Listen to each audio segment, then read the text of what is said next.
നമ്മൾ എല്ലാത്തിനും ദൈവം ഒരു ചോദ്യം ചോദിക്കുമെന്ന് പേടി വേണം, സർവത്തിനും. അയ്യോ, ഇത് ചോദിക്കാൻ ഒരാളുണ്ട്. ബലഹീനരായ ആളുകളെ മനസ്സ് വേദനിക്കുന്ന വാക്ക് പറയരുത്. അവർക്ക് നമ്മളോട് പകരം പറയാനൊക്കത്തില്ല.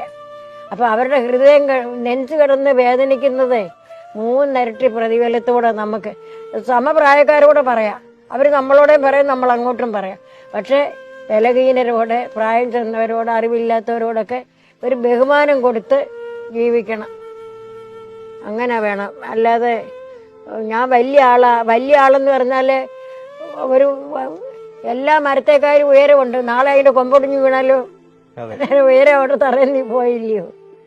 അപ്പം ഏത് സമയത്താണ് നിലം പതിക്കുന്നേ, അത് എൻ്റെ വാക്കുകൊണ്ടാവരുത്, അല്ല എൻ്റെ പ്രവൃത്തി കൊണ്ടാവരുതെന്നൊരു ഭയം വേണം.